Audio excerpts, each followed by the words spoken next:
Sobre essa questão de trocar, vocês têm aí mais ou menos qual foi a renovação do Congresso na última eleição? Porque teve bastante troca, não teve? Teve uma renovação alta, eu não tô com o número aqui, mas eu lembro que foi um número recorde. E eu achei uma coisa legal, dos 100 melhores do ranking, nós conseguimos 75% ser reeleitos na última eleição. Então, teve uma diferença muito grande entre os 100 melhores, que a gente tentou fazer a maior moral possível, postar na base eleitoral de cada um, os parlamentares usando o material nosso, postando, fazendo outdoor, ó, sou o melhor do ranking da região do Vale do Paraíba, sou o melhor do ranking de tal lugar. E os 200 piores teve somente um terço, um pouco menos de um terço de renovação. Então foi metade. Isso já foi Então teve uma troca bem um impacto legal, né? muito grande. A renovação pela renovação, ela é algo positivo, mas olhar ela isoladamente, né, ela pode ser perigosa, porque não é porque o cara entrou de primeiro mandato e teve gente que entrou nessa onda, né, e na cola de alguém ou de algum outro político, e não necessariamente o cara é bom, né? Eu tô olhando o livro aqui, Revolução dos Bichos, e a gente sabe, né, que a turma que estava lutando lá contra os humanos e por aí vai, a hora que chegou lá estava se esbaldando, os porquinhos, o mestre lá, tomando cachaça, né? E depois dominando a população. Então, a renovação ela tem que ser uma renovação de atitude, né? De pensamento, de práticas, não somente renovação por renovação, né, Lê? Não, a pergunta que eu ia fazer também nesse sentido é a seguinte, porque há uma certa dificuldade de se renovar o Congresso, né? Já que o voto, dentro da legenda, ele puxa outros parlamentares. Até a questão do fundo eleitoral, ele não é distribuído igualmente também. Os maiores partidos levam mais. De certa forma que há um mecanismo que é muito difícil de ser quebrado, garantindo uma certa perpetuidade de alguns políticos. Porque tem cara que é sujo desde que eu nasci, ou antes até, E segue lá, né? e segue lá, até hoje.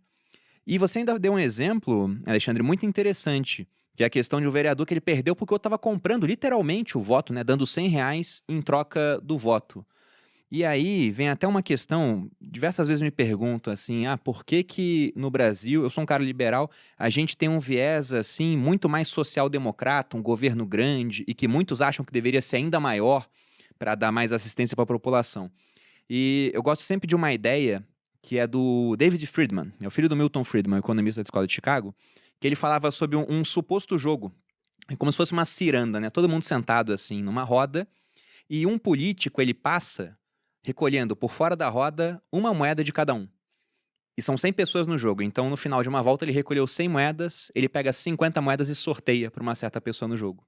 E ele faz isso diversas vezes, toda vez pegando 100 moedas e distribuindo só 50, ficando com as outras 50. Ele vai fazendo isso várias rodadas, até que todo mundo perdeu 100 moedas e ganhou 50 em determinado momento.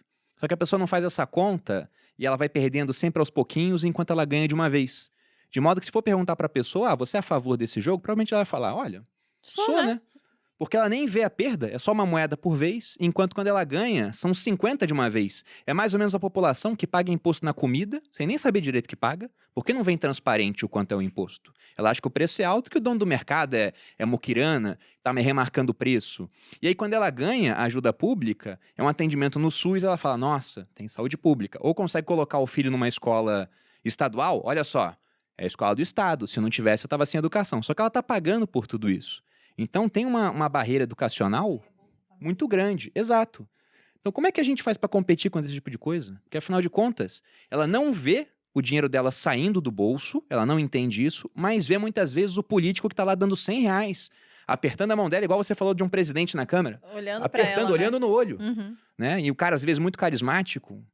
É por isso que me deixa, às vezes eu fico um pouco até pessimista. Um pouco não, eu fico bem pessimista com o futuro, assim, pensando. É difícil quebrar isso, né? A gente tem, você deu um exemplo interessante do Bolsa Família. Nós, alguns anos atrás, fizemos um estudo do Eu não valor... sou contra o Bolsa Família, eu gosto de falar logo porque estudei isso na faculdade. Inclusive, eu acho o Bolsa Família um ótimo programa, porque ele, de fato, ajuda a gente muito pobre e custa muito pouco para o governo, né? Perto dessas outras coisas aí que a gente vê. Sim. Então, eu não sou contra, eu só Eu falei sobre gosto ele. também muito do Bolsa Família. Eu acho que é um programa que foi criado pelo Fernando Henrique com o nome Bolsa Escola, depois ampliado, unificado pelo Lula. Um programa de raízes até liberais. Milton Friedman falava lá atrás de uma renda mínima. Tem o Negative Tax Rate, que é um programa maravilhoso, um conceito de você ter alíquota de imposto negativa. Mas a gente fez um estudo interessante. Há uns anos atrás, o Bolsa Família estava na ordem de 30, 35 bi por ano. Então você pegava 35 bi, você jogava na base da pirâmide, né, as pessoas mais humildes, mais sofridas do Brasil, e dava um apoio, e eu acho excelente. Agora, nós levantamos, não fizemos tudo dentro do ranking, qual é a carga tributária cobrada sobre a classe E, ou seja, quanto que o governo cobra dessas mesmas pessoas. Ou seja, E fizemos um estudo com base na carga tributária média, 40% da renda, tal, blá, blá, blá, 150 bi. Então, é o seguinte, o Brasil Toma com uma mão, Brasil dá um toma pouquinho com a outra. R$5 das pessoas mais pobres, mais sofridas, quando a mãe vai lá comprar um absorvente para a filha e tem que pagar o dobro do preço do custo porque tem imposto, e o arroz, feijão, e o remédio, etc. Toma R$5 das pessoas mais pobres, humildes do Brasil, rouba metade disso, devolve R$1 e o pessoal, Bolsa Família, que legal. exatamente o que o Bruno Então, nós falou, não né? estamos falando aqui de tirar o Bolsa Família, pelo amor de Deus, mas nós estamos falando de interromper esse assalto organizado. E quando a pessoa, mesmo as pessoas mais humildes, elas olham para a sua vida, você vai nas comunidades carentes. Eu tive a oportunidade de ser presidente de uma escola, que nós temos uma unidade em Paraisópolis. Então, visitei bastante a casa do pessoal, conheci. Os serviços do setor privado existem. Você vai na comunidade, na favela, você vai na comunidade carente, você tem lá TV, o pessoal tem Netflix, tem antena parabólica e geladeira em casa, etc. O que não funciona é o Estado. Então, nós estamos, de certa forma, mergulhados num sono profundo, através de décadas de ideologia. É outra discussão de onde vem isso, né? Porque a filosofia, as universidades, formando professores e treinando numa fantasia de que o Estado ele existe para nos dar serviços e que ele é uma força do bem. O Estado brasileiro, o Estado deveria oferecer isso. Mas, na verdade, o Estado trabalha para o Estado. O Estado brasileiro existe hoje, da forma como ele é hoje, ele existe, a gangue existe para atender a gangue, os interesses da gangue. É para isso que ele existe. Aí, como cortina de fumaça, ele tem lá o SUS, ele tem as escolas que estão na rabeira dos rankings mundiais. Quer dizer, a gente fracassa miseravelmente em praticamente todos os serviços do Estado, com algumas exceções honrosas, com uma parcela de funcionários públicos excelentes, guerreiros, heróis, mas a gente fracassa no geral. E aí tem essa cortina de fumaça toda, e no fundo, a maior parte do recurso indo para esses grupinhos que a gente mencionou aqui, né? Os altos funcionários públicos, uma parcela da classe política, os donos de cartório, quem tem uma tetinha aqui, uma tetinha ali, e assim vai. Olha, eu falo que é tipo política do pão e circo mesmo, o Estado brasileiro. Né? E aí quer manter as pessoas no assistencialismo, não tem desenvolvimento. Quando eu vejo até o nome das secretarias, né, no plano aqui para o governo do Estado de São Paulo, estudando Secretaria de Assistência e Desenvolvimento Social. Cadê o desenvolvimento? Porque o bonito e o que o Estado gosta é da assistência. E é o povo, não, eu estou esperando aqui o meu seguro isso, seguro aquilo, bolsa isso, bolsa aquilo. Olha o tanto de bolsa que está aparecendo agora e de auxílio adicional que está aparecendo agora porque está chegando as eleições. E aí mantém o povo na assistência, no paternalismo do papai Estado. Né?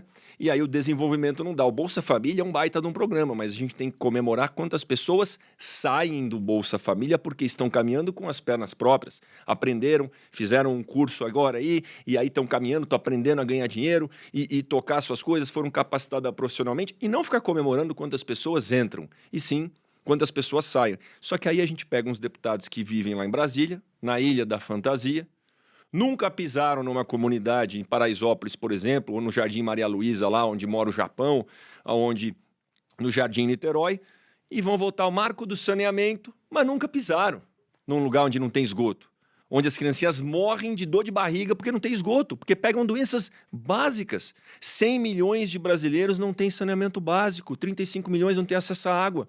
E é um deputado que nunca viu essa realidade, onde enche o córrego e entra água pela janela e acaba com tudo da casa da pessoa, vota o marco legal de saneamento. Um deputado que nunca viu essa realidade, né, está lá em Brasília tomando as decisões do país. Por isso que aproximar do cidadão, né, e utilizar essas ferramentas, seja o podcast, seja as redes sociais, mas pisar lá, né, sujar o sapato lá e conhecer a realidade, desde o saneamento até a escola, até, por exemplo, da Dona Fran em Americanópolis, que eu fui esses dias, que não tem o papel passado da casa dela. O que é o papel passado? É o título de propriedade, gente. Né? Todo mundo às vezes tem escritura da sua casa, mas tem muita gente que não tem. E até poderia ter, porque não era de preservação ambiental nem de risco. E aquilo ali não tem dignidade, ela não existe, porque ela não abre conta no banco, ela não recebe carta, ela não toma empréstimo, ela não monta negócio. E ela merece ter mais dignidade. Você acha que o político quer aquilo? Não quer. Quer que ela continue dependendo do Estado. Então, enquanto a gente não botar gente que muda essa dinâmica para ter liberdade, né? Mais Brasil, menos Brasília, nós vamos continuar sem esperança, Bruno. Mas não perca a esperança, porque... Eu não perco a esperança, mas eu mantenho comprado em Bitcoin. Outro dia eu falei pro amigo, tem uma luz do fim do túnel. Aí ele falou assim, não é um trem vindo na outra direção. Eu falei, não, cara, não. Mas eu gostei muito desse exemplo. Então, para cada R$5 que tome impostos, devolve um através de um programa social. A carga tributária no consumo da classe E é de 150 bilhões contra 30 de Bolsa Família. Então, olha o nível de assalto. É aquele exemplo que eu dei, só que são 5 voltas. É, pior, Quando né? ela vai fazer um comprar uma sorteio. aspirina lá, ela não cai a ficha que ela comprou aspirina de R$10 e 5 foi imposto. Ela só enxerga aquele Bolsa Família que pingou. É muito perverso o sistema. Mas, assim, a vantagem... Nós temos hoje mais de 100 milhões de pessoas na internet no Brasil. Tem acesso, tá tudo aí de graça no YouTube, com trabalhos como esse. As pessoas estão ficando mais espertas. Eu queria falar isso, que você falou sobre a pessoa aceitar os R$100. Muita gente julga essa pessoa que aceitou os R$100.